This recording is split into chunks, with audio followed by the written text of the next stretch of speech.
Welcome to A Fine Time, The Nanny Revisited. This is a podcast about The Nanny, where we recap each episode and then discuss, sharing our own unique take on each episode. I'm Bernadette. And I'm Debbie. Today, we're talking about episode 9, Personal Business. As usual, we're going to start with a brief summary of the episode. During breakfast, Val calls on Maxwell's business line to tell Fran that her ex, Danny, is taking Heather Biblow, the woman he dumped her for, to Puerto Rico. With Val tying up the phone line, Maxwell misses a call from Japan, so he creates a rule that will separate business from personal. When Fran and Gracie interrupt Maxwell and Cece's workday, Fran learns that they're considering the most perfect man in the world, Brock Storm, to be their leading man in a new show. Cut to Brock's audition, which gets interrupted by Fran and the kids' arrival. Taken by Fran's less than subtle ensemble and personality, Brock agrees to star in Maxwell's show if he gets top billing, big letters, more money than anyone else, and oh yeah, the nanny. Despite his discomfort, Maxwell and Cece arrange for dinner between Brock and Fran for that evening. Fran's excitement tempers a bit when she points out that going on the date, thereby helping Maxwell close a deal with Brock, would violate the prohibition on mixing business with personal. Maxwell abandons the hard and fast rule, and Fran goes on her date, leaving Maxwell with conflicting feelings. Turns out that Fran did not have a good time with the narcissistic and predatory Brock. She comes home to find Maxwell and Brighton trying to wait up for her. Maxwell has abandoned the idea of working with Brock after the way he treated Fran, to which Fran responds, "Too bad too, because now he can really hit those high notes." Do you want to add anything, Bernadette? No, that's a really good summary. Thank you. I try to weave in some cool, good lines from the show when I craft our summaries. Do you have any overarching things you want to say before we jump into scene 1 and go, as we've been doing, scene by scene? No, I think we can just head right into scene 1, which opens up again, as you mentioned, at breakfast. There's a new robe. Yes, or at least I didn't recognize it from a previous one. I'm really curious about Fran's robe collection. You know, I'm going to stop you right there. For our lovely listeners, if it would be helpful, we can go back and start categorizing her robes. Please tweet at us or send us an email and let us know if you want us to put in that effort. Thanks. I'm going to give that to you, Debbie. I'm just kidding. Just kidding. Well, I'm happy to do it, but I don't want to waste my time and our wonderful listeners' time if they're not interested in us going episode by episode, scene by scene. This is the colored robe. This is the pattern, etc. So let us know if you are interested in us doing that, and we will go back and do that. Yeah. Well, what's cute though is that Maggie is actually wearing the same type of robe as Fran, as we'll see. It was a buy one get one free. Mm-hmm. And what's funny is that Maxwell actually comments on the robe, stunning it inappropriate. Yes. And Fran mentions it's from Victoria's Secret. Yes, that they were having a big sale at Victoria's Secret. I bought some other stuff too, but that's my secret, is what she says to him. Yeah. So as you mentioned in the summary, they're at breakfast and Maxwell's waiting for a call from Tokyo. Osaka. Osaka, Japan. Yes. And as they're waiting, there's a phone call, and I'm trying to remember, is this a scene where they're wondering who the phone call's from? Yes. And yes, there are all these different, Maxwell assumes it's Osaka on the line. And Maggie says, "No, it's Eddie calling to kiss me good morning." Mm-hmm. And then Niles is like, "No, it's for Fran." And it's exactly. Val. And again, Val's trying to let her know about Danny taking Heather to Puerto Rico. And Maxwell is kind of like trying to get her to go, because I think Fran hears a beeping on the phone. Call waiting. And they're like, Maxwell's like, "Oh, that must be Osaka. Like, get Val off the line." And then Val is also going to tell Fran about someone's water broke at Macy's. Correct. We don't get to find out who, because then Val gets off the line. But at that point, it's too late. Maxwell has missed the call from Osaka. And that's where, as you mentioned, he establishes this rule to, make sure there's no mixing of business and personal. And he actually does like this hand gesture. How would you describe it, Debbie? I I can do the hand gesture. It's actually one that, as a kid in Sunday school, is part of a song that had hand motions that went with it, which as a Yeah. child I could never keep up with, and as Yeah. an adult I don't try. But it's basically taking the two hands and like one, like they go parallel towards each other and they're flat, and they go toward each other with one on top, and then they switch, and then the other's on top, and it's back and forth. And I feel silly even just trying to describe it. No, that's a good job. I think it's like kind of part of the hand jive, right? Like it's kind of like a scissoring motion. And then have you ever done the hand jive? I Or can't was say that that just I have. me that had to learn that in elementary school? I couldn't tell you that I've done it. I don't know it. So Yeah, we had a third grade. We had a 60s or 50s, 60s bunny hop that we had to learn. Anyway, that's beside the point. He does this gesture, and it's going to come up quite often throughout this episode in particular. Yes. And is there anything else you really have for that scene, Debbie? There are just a couple little things that are relatively minor. But back to the Victoria's Secret comment, like when Fran says that where she got her new robe and the other stuff she bought, Brighton immediately asks about if she kept the catalog. And Niall says, which I mean, he's 10, so that seems sort of a little young to be interested in that, but whatever. But then Niall says that that Brighton can have it when he's done. And Niall's comment is that, well, Mother's Day is just around the corner, which I thought was a very odd explanation. Yes. I'll also point out, because not to go too far into the future, but in the next episode, we see sort of a parallel action. Fran walks in and she says, "Good morning, everyone," or whatever, and she has her arms outstretched. And then Maggie comes in the same robe doing the exact same thing. And so you see the kids are picking up her mannerisms. I wanted to flag that. Did you think it was appropriate for Fran to give Maggie the matching robe? Appropriate? I mean, I personally didn't really think the robe was super scandalous or anything. I didn't either, but I asked because Maxwell does not seem to appreciate Fran giving it to her. Yeah, I mean, again, for me personally, it didn't seem like it was not lingerie or like a negligee or like anything like that. It was a robe. Correct. It was a just fully because it was from robe. Victoria's Secret doesn't mean it was like very scandalous or anything. So I personally didn't really see an issue with it. I'm with you. So okay. And then the last thing I'll say is that the last thing I'll say is that when Fran's on the phone with Val finding out that Danny's taking Heather to Puerto Rico, Maxwell makes this comment, "Nobody cares about your boyfriend's vacation."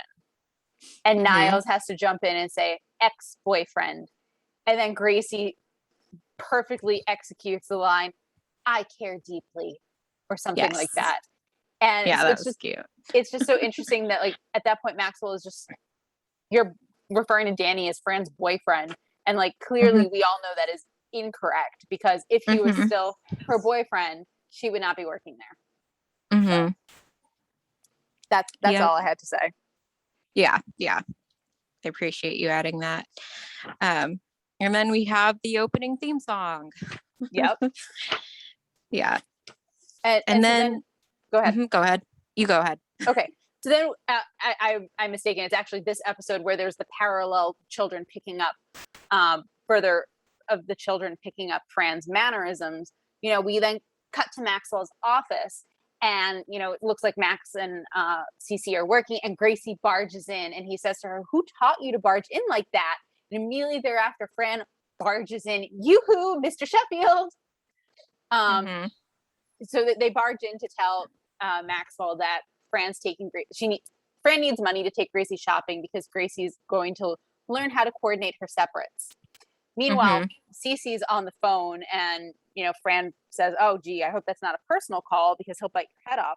Turns out that Cece's on the phone with an agent or someone trying to find a leading man for their show. So, as Fran's saying, we're going to be out. Do you need anything? And I love this exchange. Maxwell says, we need a leading man. And she says, believe me, if they sold them at labels for less, I'd have one on layaway already.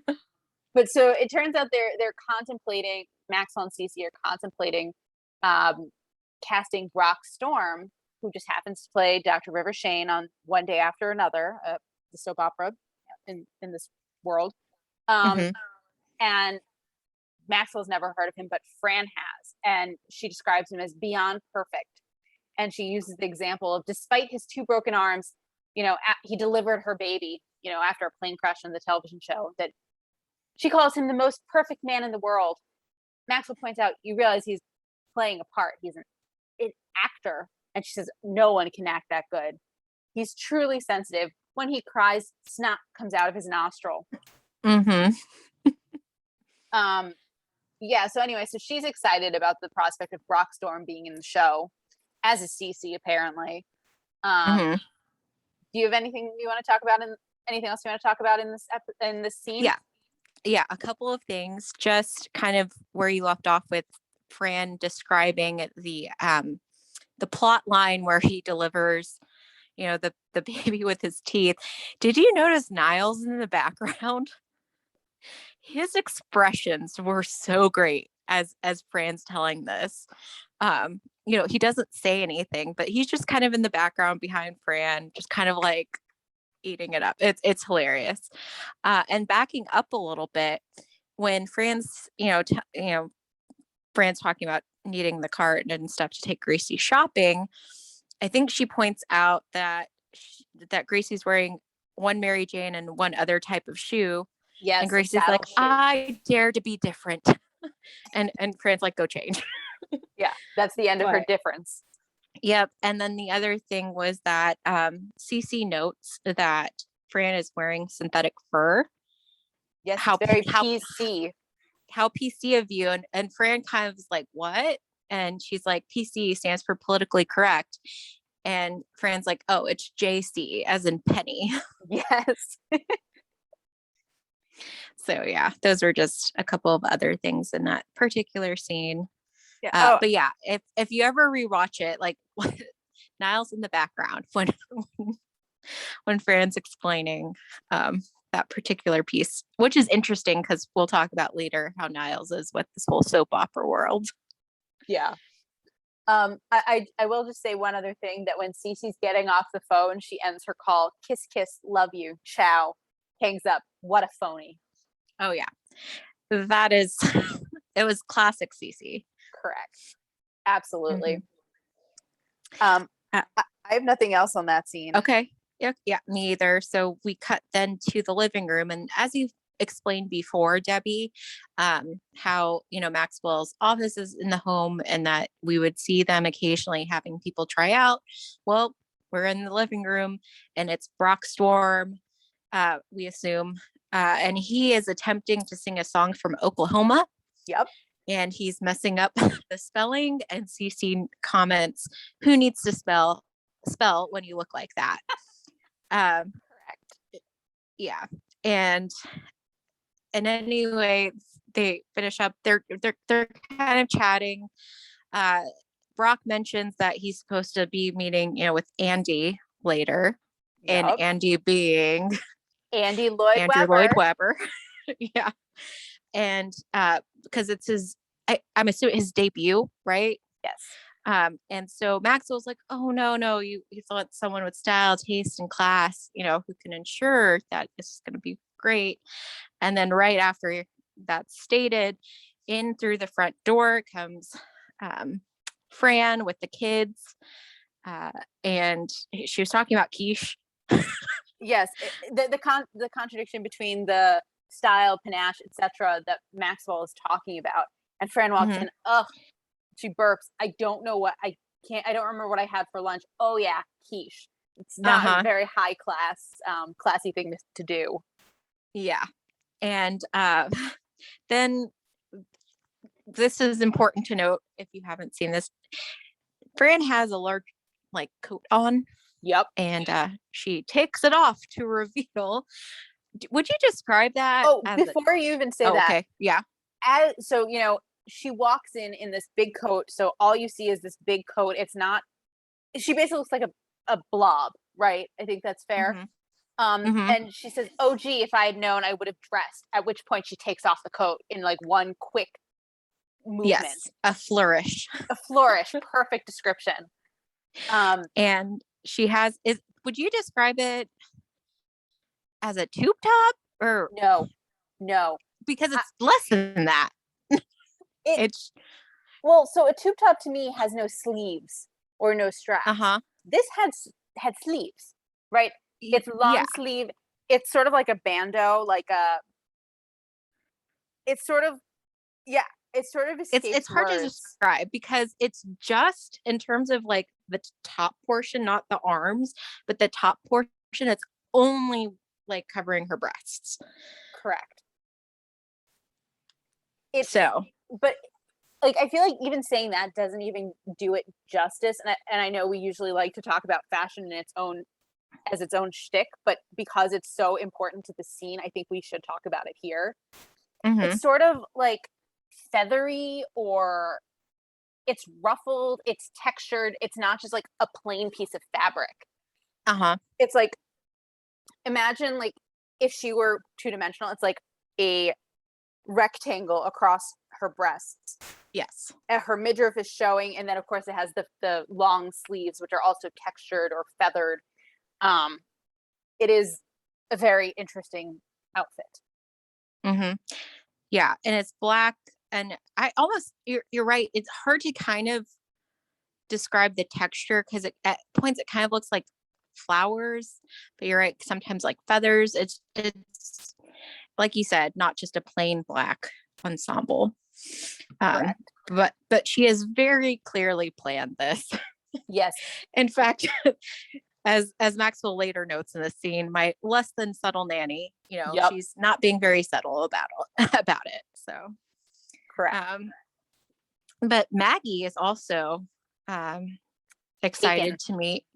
Sorry. She's taken by him. Yes. She's Mm-hmm. she becomes a laughing, sniveling. I don't even know. Like she sort of goes back to who The she was very before. awkward Yeah, she's a very awkward teenage girl. to the point where Brighton's like, we never should have let her out of the attic. Right. But yeah, so Maxwell's making introductions. This is my less than subtle nanny. And then Yeah. they start speaking French, Yep. except that it goes into Frere Jacques. Yeah. That actually, I don't think this was meant to be a running joke, but in season 6, Sylvia basically does the same thing.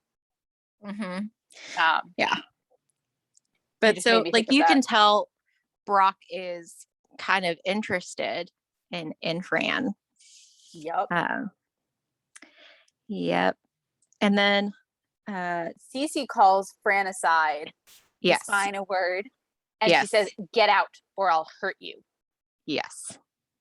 Well, yeah. Fran doesn't need to be told that twice. Nope. And so she starts getting ready to leave, and she says, "Just one more thing." And she asks him about something about his character on the soap opera.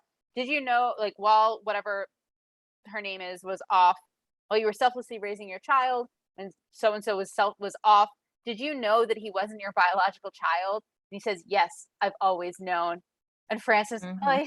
something like, "Oi, you're a god and a doctor. I need to lie down." And she and Maggie scurry up the stairs. Ah!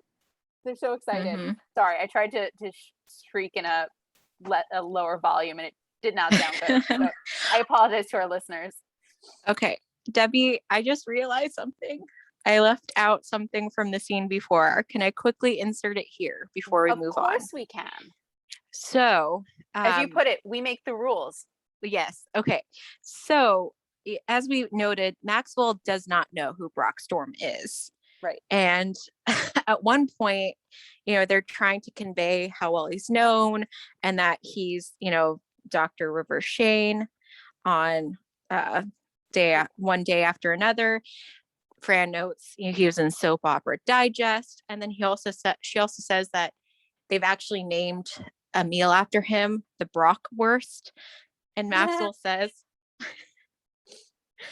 "I've eaten him. He is good." And there's like a definite like laughter at that point, from the audience. That, again, adult humor Correct. within it. Sorry, I just glanced at my notes and saw that. Had to insert it before we move on too far. I'm glad you did. Yeah. Okay. Was there anything else in this past scene though? So in scene 3, so after after Fran and Maggie rush off shrieking because they just met a really handsome, famous soap opera star, Brock says something along the lines of, we can make a deal. I'll need top billing, big letters, more money than anybody else. Oh yeah, and the nanny. And Maxwell's like, he wants my nanny. He can get someone else to take care of his children. Cece says, Maxwell, he doesn't have any children. Well, then what does he want with my, it didn't occur to him that was what Brock was thinking. Let me ask you, I know you've seen the whole episode at this point, but putting aside what happens the rest of the episode, what do you think of Brock Storm at this point? I still think he's up to no good. Seems like a sleazeball. Okay. I mean, he seems very arrogant, right? How he's talking about himself. He narcissistic. And the fact that he threw in the nanny in there, shows, I think, his character. That's a good point. I remember watching this episode, before the Me Too era and things like that. And I think like up to this point, he's a little sleazy, but he hasn't like totally crossed the line yet. But like, obviously knowing how the episode ends, like you see all these red flags from the beginning. Yeah. And he can't spell Oklahoma. That's definitely, and as he points out that there's no spelling in Andy Lloyd Webber's show. We'll talk more about Andrew Lloyd Webber later. Do you have anything else you want to add for the scene? I don't believe so. So then we're later in the living room. Fran, the 3 kids, and Niles are watching TV, and it pretty soon turns out they're actually watching the soap opera that Brock Storm's in, One Day After Another. From their commentary, Brock's apparently in a coma. Brighton does not get this, but they note that the man is a master of bodily fluids. Yes, that's what Niles says. Yes, because he's entranced. He's kind of standing behind them with a tray in his hand. Fran's on the sofa, and Gracie's actually on her lap. I was going to mention that. Yeah. And then Brighton, I think Maggie too are like on the floor behind like the little coffee table, and they're watching it together. Yep. And Fran's again talking about him, and like, you have to watch the subtleties and, all this kind of stuff, because I guess the nurse kind of does a little movement. It means she's pregnant. Right. She's what Fran says is, see how Nurse Judy is clutching the IV pole? And Brian's like, oh, so she's dizzy. She's pregnant. And then it comes out that Brock's the father. But I thought he was in a coma. Yes, and he's had a vasectomy. Is that man virile or what? Yep. And then, of course, Gracie's like, what's a vasectomy? And Fran's kind of like, oh, it's an elective surgery. And then, is it Maggie or someone else who hops in with saying that, oh, like Cece had, that elective, she went off to Switzerland and came back without her thighs. Was that it? Something like that. Yeah. And so Gracie, of course, is like, did Cece have a vasectomy? To which Niles, of course, says, no, but she's given a few. Yeah, knowing Cece, Mm-hmm. it makes sense. Yeah. But then we hear Maxwell calling for Niles, and Fran and Niles have this quick exchange about like, oh, thinks I don't have anything better to do. Oh, it's like we're servants or something. And then they kind of look at each other and they go, oh yeah. Yeah. So yeah, go ahead. I have nothing else on that scene. Okay. But then of course Niles does, take the tray into Maxwell's office, and he's sort of greeted with the question, what took you so long? Mm-hmm. And Niles is like, I fell, sir. Yep. And he then pretends to limp through the rest of that scene. Yes. But more importantly in this scene, Maxwell and Cece are talking about, what Brock has asked for. And Maxwell clearly is uncomfortable making Miss Fine part of the deal. Mm-hmm. And Cece again calls him darling. Maxwell, Mm-hmm. darling, I'm begging you. We just have to do it. And he says, I just find the whole idea repulsive. And Mm-hmm. of course, Niles has witnessed this, and he says, way to play hard to get, sir. And Mm-hmm. he's told to get his mind out of the gutter. Mm-hmm. To which he's like, vacating the gutter. Correct. So, mm-hmm. But so during in this scene, Maxwell and Cece are talking about, what are they really doing here, right? Like, what are they asking Fran to do? What are they offering? And they recognize that Fran really took to him, as Cece put it, she glommed onto him like a magnet on a refrigerator or something like that. Mm-hmm. And so they try to paint it in a positive light. And so Niles sort of summarizes it. So you'd be doing Miss Fine a favor versus pimping her out. Mm-hmm. Yeah. I don't really have anything to add, just to note that, like you mentioned, Niles does have an exaggerated limp throughout that particular scene. But then we cut out back to the living room where they're still watching. And there's a comment about he's cute but dysfunctional, which Fran notes is a deadly combination. Correct. But I didn't really have much to add on that particular scene. Did you? The only thing I'll say is that, when Niles tells Fran that Mr. Sheffield wants to speak to her, he tells her to, play along if his fall comes up. Yeah. So.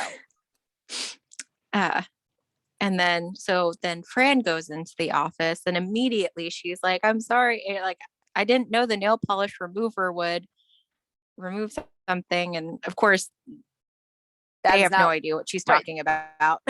Right. That was not why they called her Mm-hmm. in. But then Cece, was it Franala, or how does she address Fran?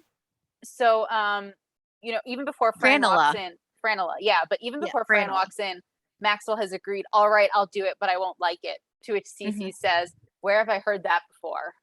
Oh, yeah. And so Fran comes in, and Cece's the one who's talking to her. Miss Fine, Franala. And of course, she's gesturing that Fran should sit down next to her on the couch. And Fran says, now I'm really scared. Mm-hmm. Understandably, because Cece's never that nice to her. Nope. So we know she wants something. Mm-hmm. And again, Cece's kind of like, well, how would you feel about dinner with Brock? And Fran immediately is like, okay, is this real? Like, should I be putting my hair rollers in? Yep. Am I wasting my time here when I should be putting rollers in? And Cece's like, roll away. Exactly. Roll away, Miss Fine. Mm-hmm. And so, Cece says, we just want you to have a good time, a very good time. And Max was like, not that good a time. And Cece kind of shoots him a look and says something like, yeah, we want her to have a good time. And Max was like, no, have as good a time as you want. And she's like, yes. Fran's like, I'll play it by ear. You know, she hugs Max to thank him, but then she's like going to hug Cece and stops herself, shakes her hand instead and says, "Wow, that was close," or something. Yeah. And so of course Maxwell is uncomfortable, and he says, so Fran leaves, and then she knocks on the door and comes back, and Cece says, "We missed you," very strained, very pained.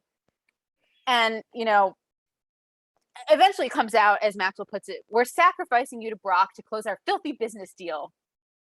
And she says, "Oh, okay," and she leaves. And then she comes back, like, "A date with Brock. Now, wouldn't that be mixing business with personal?" And she does the hand gesture, and of course, Cece's like, "What is this?" And she does the hand gesture, and "Why are you doing this with her?" Yeah. And Max was like, "It's just some silly rule I made. Let's say we forget that." And Fran, of course, says no. And Maxwell says, "Well, rules are made to be broken," and she's not budging on that. And so finally Maxwell says, "Forget the rules. I hate the rules. New rule, no rules. I want you to mix business with personal. Call Val on my business line. Invite her over. Have a party. Here, take my credit card and redecorate the house." She picks up the card and says, "Okay," and walks out. Yeah. Cece, And then of course, Cece, go ahead. Cece's like, "Okay, Maxwell, let me do the negotiating with Brock's agent." Yes, that is not the only time that Cece will say that she wants let her handle the negotiations after watching Maxwell negotiate with Fran. Because I mean, Maxwell really does kind of like freak out, kind of. It's when he's like, "No rules." He's just being very erratic. So yeah, I wouldn't want him doing negotiations at that point either. No. And also, I mean, his position got progressively worse as he continued talking. Yeah. I mean, because Fran was not saying anything. Right. She just let him. She was not making any demands necessarily. She did not ask for the credit card. Right. She was giving him enough rope with which to hang himself. And he obliged.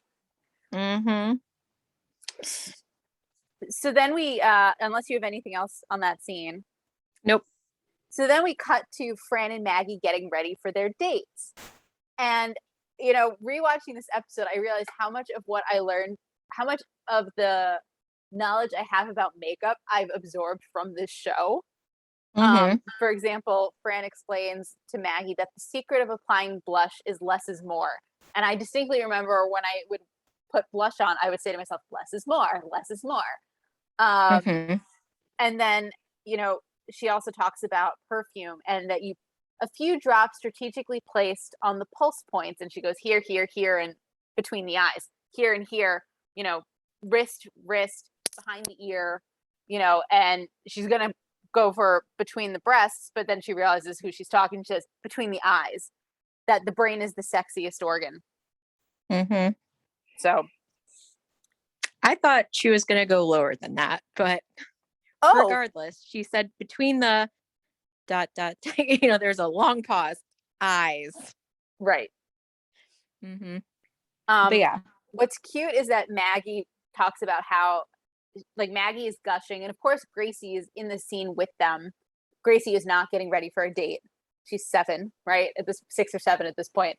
But she's watching the flurry of activity, and Maggie's talking about how wonderful it is that our lives are like in parallel or the same. Like, you're going out with the hottest soap star, and I'm going out with Eddie or something like that. And it's just so it's so endearing to see her optimism and how much she clearly likes Eddie at this point.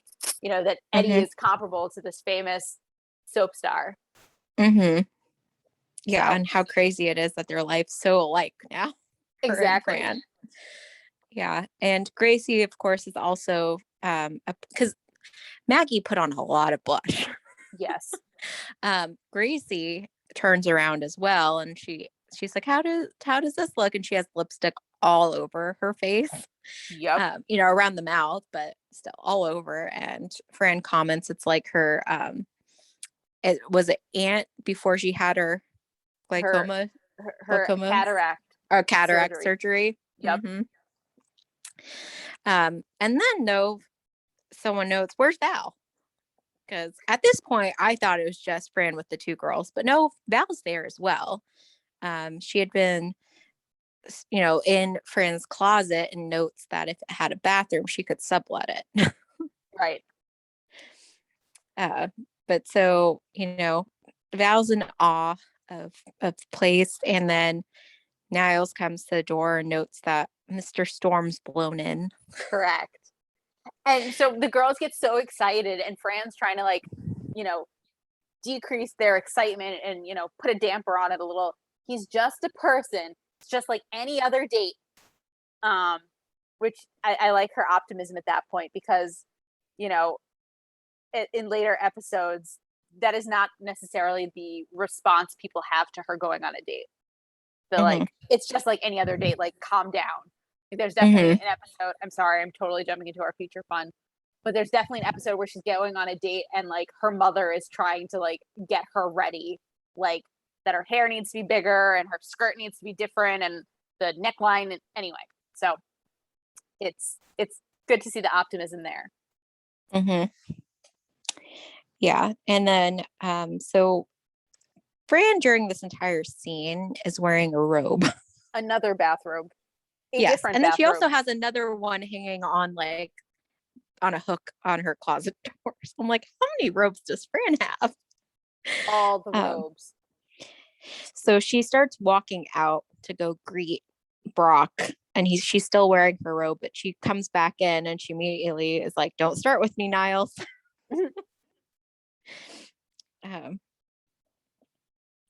And yeah, go ahead. I have nothing else on this scene, so yeah. Okay. It was just funny that like there's still that, I like that camaraderie between Niles and Fran. Yeah. I really do. I'm with you. I love their friendship. And that's something that we will see throughout the series, that they are good friends. And they do lean on each other. So it's endearing. So then we cut to downstairs where Mr. Storm has blown in, and he's talking to Brighton, who is being Brighton, and asking him, oh, I see you're in a coma on the show. Aren't you worried that they're going to kill you off or something? And Brock's like, I'll recover the minute we settle my contract. Why? What have you heard? Yeah, as if Brighton exactly has any insider knowledge. Exactly. Brighton, a smart aleck 10-year-old kid. Yeah, because he would know. So Fran comes downstairs, and she's no longer in the bathrobe. And she's greeted by Brock. Darling, you look spectacular, which makes me look even better. So he's so swarmy. Yeah. So of course Val comes down too, and Fran introduces Val to Brock and says, "Go ahead, embarrass me." And so Val shakes his hand. "It's such a thrill to shake your hand. Was it as good for you as it was for me?" 2 seconds, says Fran. That's a record. So we're seeing a little bit more about Val and her personality and her, I guess, limitations. But yeah, so meanwhile, of course, Maxwell comments that Brock is the phoniest human being on Earth. And Niall says, is that counting Miss Babcock? So as they're getting ready to leave, go ahead. And just quickly too, after she's like, that's a record, then she tells Val to take a picture. Oh, yes. So Val has to take out her camera. And they pose for the picture. Yes, but why does she have Val take the picture? What is Brock doing? You have to answer that. Oh, I can't recall right now. He is kissing her hand. Oh yeah. So that, and then Brock turns, to take the photo as well. Yes. Yeah, I was just gonna say that. Oh, go ahead. I know. I was gonna say that happened slightly before we hear the Maxwell talking about how phony he is. Good point. I was just gonna say that to me, Fran wanted the picture because he was kissing her hand, not just like I'm standing next to him, but he's kissing her hand, calling her mon amour, and things like that. So yeah. Like if this really happened, because I'm sure if she ever told her other friends, oh, I had a date with him and he kissed my hand, like they would not believe her. Exactly. It sounds like a tall tale. Exactly. So photographic evidence, and not going too far into our 90s nostalgia, but this is before cell phones. This is before normal people were able to edit photographs that well. So photographic evidence. Yep. So then as they're getting ready to leave, Fran thanks Maxwell for setting this up. And he says, you don't owe me anything and you don't owe him anything either. Nothing is owed. And as they're walking out, Brock says, don't wait up. And he has his arm wrapped around Fran in what I consider sort of creepy fashion. Yeah, I don't care for that. And so after they leave, Niles and Max are talking, and Niles asks, are you worried she'll have a bad time or a good one? And not Maxwell does not appreciate that comment, that question. But what do you think Maxwell was worried about? Both. I mean, I think he was worried. I think both. Okay. Because first of all, like I think there's some jealousy there. Did you think that? Yes. That's why I'm bringing it up. I think that this is an early manifestation of Maxwell, I won't say having feelings for her, but like being protective of her at the very least. Yeah. Because there's definitely jealousy there. But I also think he wouldn't want her to like be in any danger or anything either. So that's why I said both. But definitely the jealousy is kind of, or I don't know, protectiveness is coming through, and he's kind of at the door looking out. And after that, I didn't write it down. What did Maxwell say to Niles after he said that? Niles, do you have that? I didn't write it down exactly, but it was something along the lines of, Niles, you're starting to get on my nerves. And Niles said, all in a day's work. A day's work, sir. Yeah. Because I had written down all in a day's work. And again, in classic Niles, the dry, kind of delivery with that. Right. Was there anything else in that particular scene? I don't think so. Okay. Because then we cut to they're in a car, that being Fran and Brock.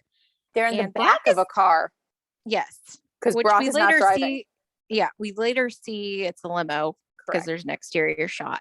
But Brock is flossing and Fran's holding up a little compact for him to look in. And she just looks done. She looks miserable. Yeah. Like rolling her eyes, just like whatever. And, Brock's just very self-absorbed. And, Fran's like, oh, didn't know happy hour could fill me up like this. And Brock's still looking in the mirror and he's wondering which way he should part his hair. And Fran's like, well, let me think back. When we were eating the nachos, it was this way. And then when we were eating the buffalo wings, it was the other way. Why don't you just split the difference and put it down the middle? And again, she's kind of like rolling her eyes as she's saying this. Right. And even her tone of voice, you can tell she is annoyed and frustrated. And she's just done. She does not want to continue this conversation. She doesn't want to be out with him any longer. And she actually even like indicates, oh, that's my mansion over there, like let me out here. And Brock's like, oh, what's the rush? And she's like, it's a school night. Yeah. But what's also interesting in that exchange is she knew the driver's name. He didn't. I didn't catch what it was, but she like addressed the driver with his name, saying, oh, just drop me off at the corner. And Brock says, keep going, or something like that. Oh, so then does that mean it was Maxwell's limo? Oh, I didn't think so. Okay. No, because that just makes me either, because I didn't really catch that, but it could be one of two things. If Fran just meet, like actually takes the time to talk to people and introduce herself and stuff, like then she would know him. But the other option is, since Maxwell's the one who kind of set this up, if he actually then let them use his limo that night. Oh, interesting. I didn't even think of the second I option. didn't think about that until you mentioned the name thing, but I just took it as the former, that she's a much better person than Brock, where like he took the time to get to know this other human being's name. Well, because Brock wouldn't. Yeah. Well, because I was kind of, when we see the exterior shot that it is a limo, I was like, that's weird then, though, that they went to happy hour and ate nachos and buffalo wings, but he is, like using a limo. Interesting. I didn't even think about the class implications of what the food was. I just took it as, wow, who knew happy hour could be so filling? And like, I'm not sure it was that he was being cheap, or just, I took it as he was just a bad date. I have no idea, but and I didn't think about that being Maxwell's limo while I was watching it. It was just your comment about the name. I'm like, oh, okay. Either she knows him, or she's a better person than Brock and took the time to actually kind of introduce herself. Yeah, I'm going to go with that. She took the time to introduce herself. I can't remember. I mean, we know the Sheffield family has a limo, or more than one limo. I couldn't tell you if it's a white limo, a black limo, a green limo, pink limo. I have no idea. So I guess it's a possibility that it is their limo, which would explain how she knew his name. I just hadn't thought of it that way. So after, he said, after the exchange you mentioned before, where he asks what's her rush, and she says it's school night. He says to her, it's the shank of the evening, and your eyes beckon me to the shore where I will crash on your lips. And she says, she like tries to cut him off, like, you said the same thing to Nurse Judy, and now she's hanging on an IV pole. And pregnant. Exactly. Like, everything after he like stopped futzing with what he should do with his hair, everything about their conversation just skeeved me out. Which I think was intentional. But it just like, to me, it seems like this is a perfect example of why you don't get into a car with someone you don't know, because like you have no idea what they're gonna do or try to do. She says to him that I have a good mind to report you to the Soap Opera Digest. You are nothing like Dr. River Shane. And he says, no, but I'm exactly like his evil twin. And he puts on an eye patch. And then he like leans over as if he's going to like pounce on her. Which again, this is why you do not get into a car with people you don't know. Just saying. Very dangerous life choice. Do you have anything else you want to say about that scene? No, just like when he puts on the eye patch and leans over to like, he seems so confident in himself. Yes. Like, but yeah, no, I have nothing else to add though. Yeah, it's disturbing. Yeah. And it cuts off before though he actually kisses her or anything. Correct. And we find ourselves in the living room. Maxwell and Brighton, who are wearing matching robes. Yes, they are. Are in there. Brighton's on the couch asleep. Maxwell's kind of in the chair, or the smaller couch. And then Fran comes in and kind of slams the door, or like closes very loudly, and startles, I think, him awake, and she's like, oh, like, I didn't realize you were trying to wait up, and I think he tries to play it off like that. No, he wasn't trying to wait up for her, but Brighton kind of wakes up and she's, it's like, oh, is she home yet? And he's like, go to sleep, go back to sleep. And Brighton kind of settles back down. Right. Maxwell claims that he was reading a book, which is somewhere around here. Yes. There's no book to be seen. Nope. No, not at all. And, Fran's explaining that, well, Brock had only one thing he was interested in. Her father was finally right. Yep. And she feels like a loser. And Maxwell's like, no, he was a cad. Yep. He was preying on your naivety. And what was the other? I didn't quite catch it for He my said, notes. you can't blame yourself. He took advantage of your naivete and complete lack of sophistication. And she adds, don't forget about incredible stupidity. Right. Yeah. Meanwhile, she's like started to like snack on the peanuts or the nuts or whatever. And she hands it to him and says, here, take this. This could turn into a 10-pound binge. And so here we see her relying on food to address her emotions. Yeah. And of course, Maxwell makes a comment in this discussion about how sort of like how he feels bad about compromising her virtue. And she says, oh, you're cute or something like that. Yeah. Yep. And then again, the whole business, like that's been the whole theme of this episode is the business and the personal. And Fran points out they're living together. Correct. In a way. And so there is going to be, and she does the gesture with the hands, some of that mixing. Right. And I'm trying to remember so what she says why that, the context of this next line I have written down, but you go ahead because I think you'll probably get it. So on that point, he says something about how basically the exchange that you were just describing was he says, we're not going to mix business and personal. And she says, we're living together, sort of. Some of this is bound to happen. And I think she's right especially because his business is conducted out of the house. Like, yeah. But if this is where you were going, Maxwell says to her, it's the strangest thing. When you went out the door with him this evening, if something terrible had happened, I would actually care. Yep. That was it. Yep. And so she says something like, don't gush. But then what to me was more interesting after that is, Maxwell's holding the container of nuts and they both have their hands and their reach to get a nut and their hands touch. And there's clearly this spark, this moment where they look at each other. And I love their chemistry so much. Yeah. And then those, it's like, look at us, nut eaters. A couple of nut eaters, right? Yeah. And so at the very end of the scene, she says something like, I hope I didn't screw up your play. And he says, frankly, after how he treated you this evening, I'm not sure I would want to work with him anyway. And she says, well, too bad too, because now he can really hit those high notes. Yep. And she's going up the stairs and Brighton kind of pops up and he goes, does that mean she kicked him in the good night, Brighton? Yep, says Maxwell.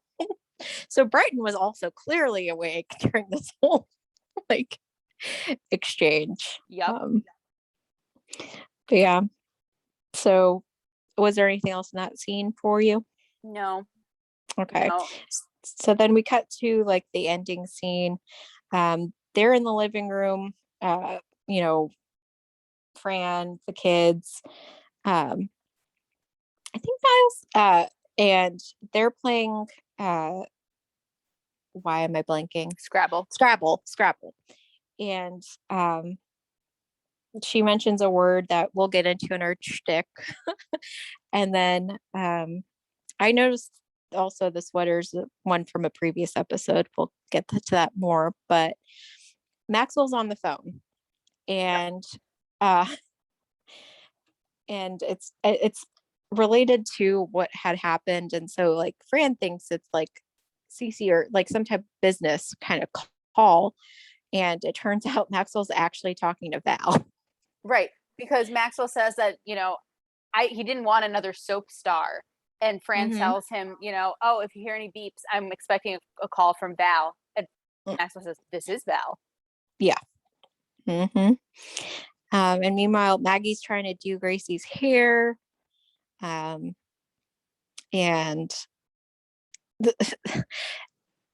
I can't remember what's the lead up to the line that I know you're going to say for that. The last word of Scrabble. Oh, yes.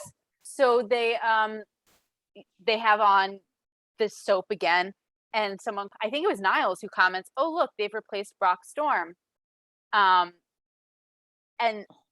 that's when they say, I wonder why, or something like that. And Fran you can share the line since I know you Yeah. want to also. How do you spell eunuch? Yep. So I guess he's no longer as virile as he was before. Yep. That's what you get when you attack people in the back of your car, apparently. So yeah. And that's the episode. Yeah, can't say he didn't get what was coming to him. Mm-hmm. Yeah, do you have any other general comments before we jump into our shticks? I think most of my comments fall under the shtick category. What about you? Same here. I just figured Okay. I should offer in case Yeah, there's something. I appreciate it. All right, so I kind of think we should start with fashion today, just because we've kind of been dancing around it this whole time. There are so many notable looks in this episode. Mm-hmm. We've already talked about what Fran wore when she met Brock Storm. We don't need to talk about that again. We've talked about the multiple colorful robes from Fran, the robes that the matching robes Maxwell and Brighton are wearing. Mm-hmm. Do you have a favorite look? I actually don't think anything really struck me as a favorite. There's stuff to talk about for sure, but I don't know. In general, I'm not the type who usually even really pays that much attention. Now I pay more attention since we have it as a shtick. But for me, I don't really think I do. What about you? I do.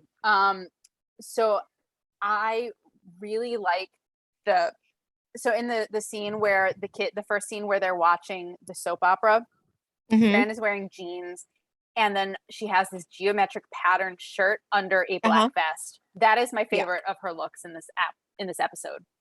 Oh, okay. I don't think I could pull it off, but I love the shirt with the vest. And actually, if you look at what she wears when she goes on her date with Brock Storm, so there she's wearing a black dress and she has a vest over it, and the front of the vest is sparkly and sequiny, but the back also seems to have some sort of geometric pattern that sort of matches the shirt she was wearing. So, and that was kind of one of the outfits I wanted to comment about, because I personally was not a real big fan of the going out vest, just because to me it seemed like such a big contrast between the front and the back. Like very bright. I mean, they're both very bright, but it's just like very different. They are very different. What were your thoughts on that? They are very different. And it's sort of like they were two different vests that were sewn together, right? Yeah. I didn't care for that. But I really did like the geometric pattern shirt. I think that what she was wearing on the date would have been better without the vest. Yeah, I agree. And so again, what I've really noticing throughout is she wears a lot of vests. Yes.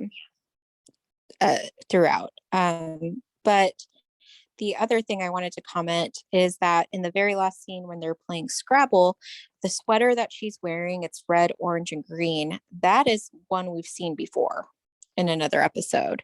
And so I do appreciate that they're bringing back clothes occasionally, because I think it's more, I mean, okay, we're watching a sitcom, but it's more realistic if people wear something they've worn before, because nobody I know is getting new outfits every single time and never rewear, like something they own, right? Right. So it's good that occasionally, like, we see outfits that she has worn before. Oh, I agree. I do want to also talk about Cece's outfits, if we have a moment. I think this is the first time I've actually liked something Cece's worn. Oh, okay. Which scene? In the scene in the office, she's wearing the blue. Yeah. So she has this pantsuit. So black pants, and then it's a blue jacket with like black lines. I don't know how else to describe them. And then she has this white frilly shirt. I really like that look. I don't think I could pull it off, but I really like it. Yeah. And definitely for Cece, that's a better look than some of her other outfits. It's also sort of a softer look than a lot of her outfits.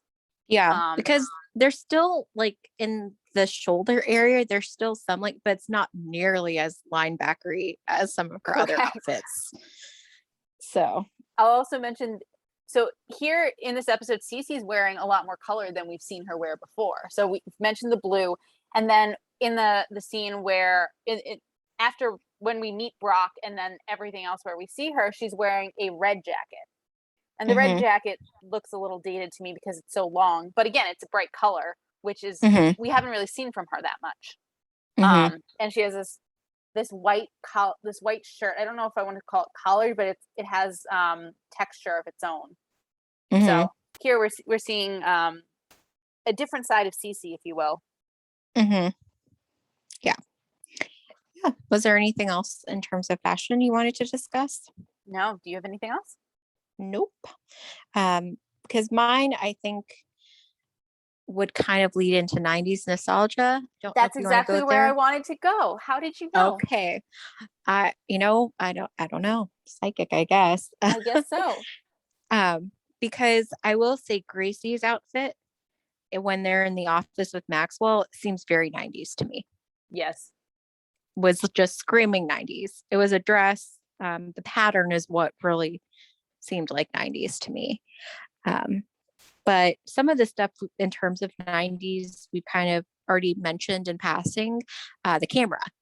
Yep. Like the days when you had to just hope that whatever picture you took came out okay whenever you went and developed the film.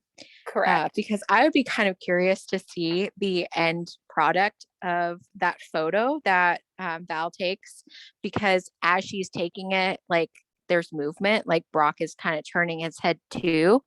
And I'm sure it could have come out a mess That's an excellent point. when developed. Yeah. I'll just mention the comment free mileage with your long distance.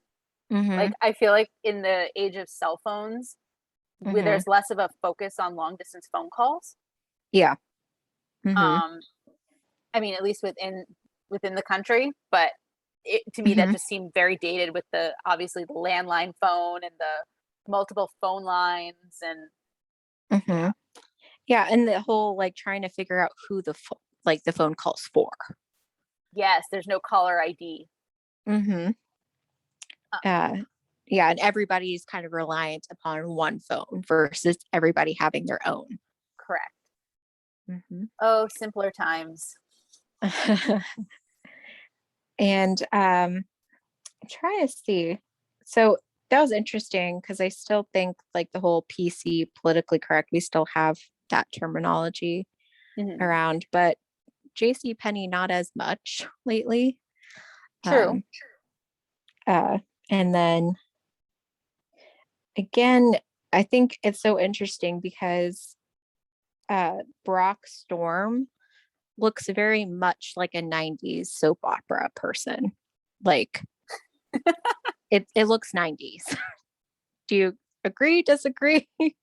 It didn't occur to me. I mean, as someone who watched some daytime soap operas in the 90s, I couldn't tell you. I couldn't Mm-hmm. tell you what a typical leading man would look like or not. Mm-hmm. I have very vague recollections. Yeah. But I mean, because he had kind of longer hair, Yep. like swooped kind of to some extent a little bit like a young Brad Pitt. But anyway, that's beside the point. um but yeah, but also like all of them just like together too watching TV, because nowadays, I mean, people have streaming, right? Like you're Right. on your laptop, your iPad, your Phone. whatever. You're not necessarily sitting all together in front of a TV watching shows together. That's an excellent point. Mm-hmm. Thank you. I hadn't thought of that, but you're absolutely right. I mean, as a kid, we would, plan to watch television together, Mm-hmm. like, and we had to watch it at the time it was on because Yep. it was that, or I mean, I guess some people would use a VCR and record things and watch it later. Mm-hmm. But like typically, if you wanted to like watch Days of Our Lives or The Simpsons or whatever, I can't remember what Brock Storm's television show is called. But like you would have to watch it one day after another. Like you would Yeah. have to watch it when it's on. Yes. Yeah. So, Yeah. So again, go ahead. yep. No, I was just gonna say like that I think is nostalgic in that sense. But yeah, go ahead. I was just gonna say, I had two more things for our '90s nostalgia. The old Mm-hmm. cars, obviously, Yep. Mm-hmm. and in the scene in Maxwell's office before we meet Brock Storm, you know, Mm-hmm. Fran references her soap opera digest. She says, "I'll leave you my copy in your bathroom." Mm-hmm. And to me, the idea of bathroom reading, most people at this point have probably abandoned that and instead just bring their phones with them. Yep. Um, so that just seemed to me very nostalgic, that you would Mm-hmm. have like a magazine or something and you'd keep it in your bathroom for bathroom reading time. Yeah. Yeah. I agree. Yeah. I don't think I really had anything aside from like I feel like though the 90s like there was a lot more blush than like even today. Even when Fran says less is more, I think the makeup style of the 90s um, had a bit more, or at least how Maggie was doing hers. I mean, was obviously too much, but Fran still Right. has some blush on. You know what I mean? Mm-hmm. Um, so Well, anyway. in a later episode, and I'm not going to save this for our future fun because it's just such a minor point. Fran makes a comment about how she looks forward to. Actually, there are two different episodes, two different future episodes. One in which she comments about how she'll be really happy when this natural look is out, and another episode where she comments about how she's very down to earth. She doesn't even wear makeup. That's why she doesn't even wear makeup or something like that. Hmm. Um, so we shall see. Yeah, Um, do we want to talk about our notable New Yorkers? sure. Here, like, you're gonna really have to let me know if you got anything else. I mean, again, sometimes we mention different stores. Mm-hmm. Obviously, Victoria's Secret was Yep. in here. Um, but I feel J.C. like there were Penney. You yes, forgot. JC Penney. Okay, there was a mention of Hitler, and I don't recall what the exact phrase was So with that was, that. yeah, that was where in the office when, Cece, after Cece points out that the fake fur is very politically correct, and that Fran says, "Oh no, it's JC as in Penny," and then she says, "Your Hmm. outfit's nice too," and uh, Cece says, "Oh, well, of course it is. It's an Adolfo." Uh, and then they Niles said, chimes in like Hitler. "Yep, yep."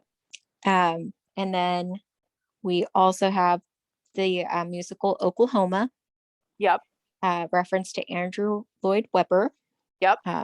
who I would hope most people would know, but I didn't know if you wanted to. I know sometimes you like to give little Yeah, no, I'm saving biographies, my but comments on Andrew okay, Lloyd Webber until our future fun segment okay, because I okay, can't help myself. okay, okay. And then, I mean, in general, the whole soap opera kind of genre field um, is mentioned. I'm trying to see in my notes if I really had any other. Now, I think at the beginning, if I'm thinking of the right episode, yes. Okay, I have to back up to the first scene Mm-hmm. when they're trying to figure out the phone call, and then they're like, "Oh, it's Fran," and she's like, "Who, me? Yes, you. Couldn't be. Then who?" Is from the song "Anything You Can Do, I Can Do Better." I don't know I if you knew it caught was that. familiar and I couldn't figure out Yeah, where I knew it from. yeah, yeah. It's from that song.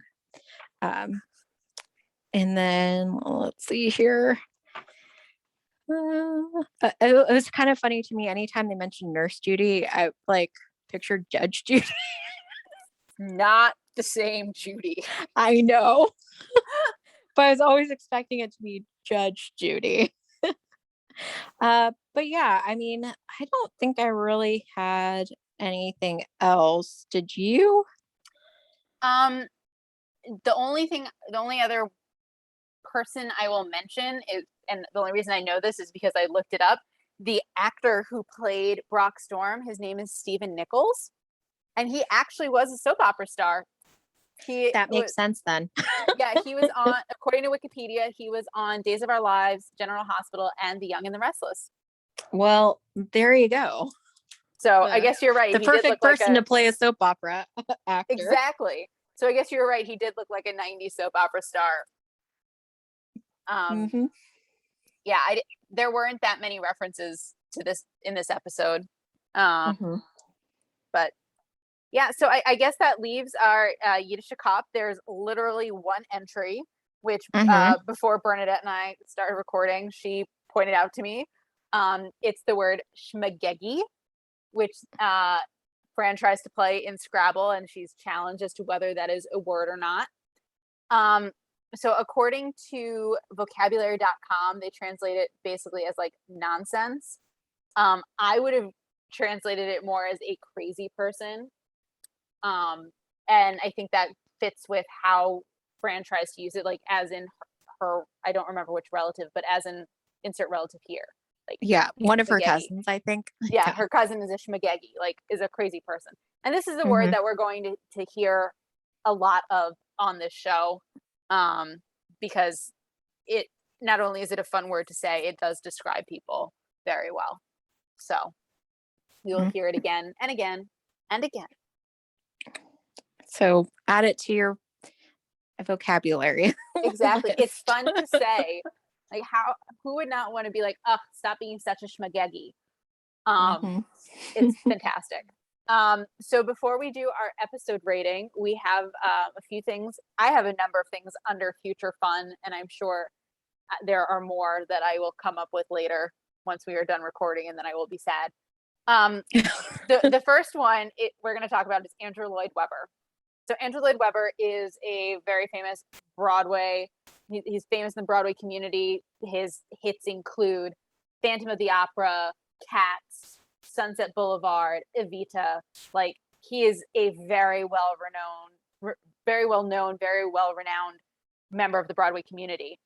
I feel like I've said this before, but I'll say it again. Throughout the series, there's going to be this rivalry between Andrew Lloyd Webber and Maxwell Sheffield. And it just keeps coming. You know, there are references to Cats. There's one episode where Maxwell is up for however many Tony Awards, and you know, the kids, you know, he's nominated. He gets 6 nominations, I think, or 7 nominations, however many. And the question is, it's 6, yeah. And the kids refuse to get excited because they want to know how many Andrew Lloyd Webber got. He got 2. I got 6. He got 2. And you know, then they cut at the Tonys. You know, Maxwell, you know, the 2 categories that Andrew Lloyd Webber was in, like, Fran says, you won't have to hear his name again tonight. And then it turns out Andrew Lloyd Webber is presenting the next award. And so he lists off, and of course it's one that Maxwell is up for, and he lists off the nominees, and he cannot get out the name Maxwell Sheffield. And so of course Maxwell does not take that well. You know, there's an earlier episode where you know, they work on a benefit, and reporters are asking Maxwell, you know, Andrew Lloyd Webber said yours was the hit of the night or whatever. And Maxwell said, wait, Andrew Lloyd Webber knows my name? Oh, I mean, Andrew Lloyd Webber knows my name is synonymous with avant-garde, blah, blah, blah, blah, blah. You know, so there's this like entire rivalry between the 2 of them, which I find really amusing. But one thing I want to mention in this episode, which I haven't noticed before, is so when we are in Maxwell's office, like when we go into Maxwell's office, as if we can like walk in there, on his walls, you'll notice there are a number of different things from different Broadway plays. In this episode, I see there's a poster from Phantom of the Opera. Oh. Which, as I mentioned, is Andrew Lloyd Webber's famous Andrew Lloyd Webber musical. It's actually the longest running musical on Broadway. It surpassed Cats a number of years ago. But it makes me wonder why he would have that up in his office. And I think at some point there was a conscious decision made by the producers to take that down and replace it with something else. You know, because the rivalry develops over time. Anyway, gotcha. That was probably way more than you wanted to hear about Andrew Lloyd Webber. So thank you for bearing with me. I will mention when Fran bursts into Maxwell's office after Gracie does, yoo-hoo, Mr. Sheffield, there is a major plot point regarding her greeting people with yoo-hoo in season 5. I will not give any more context because I do not want to ruin it for our wonderful listeners, but I'm very excited. It involves Elton John, and that is all I will say. Well, that's a big tease. Yeah, I'm going to just leave it at that because any more I say will, anyway, I will get too excited. So, okay. Turning to Gracie, putting the lipstick all over her face, like around her mouth, not necessarily on her lips. I believe it's actually an episode a couple weeks from now, like 2 weeks from now. I think if I'm thinking of the right episode. Anyway, there's a scene where Grandma Yetta is or maybe I'm thinking of a different episode. Anyway, there's an episode where Grandma Yetta does the exact same thing, putting lipstick around her mouth, not only on her lips.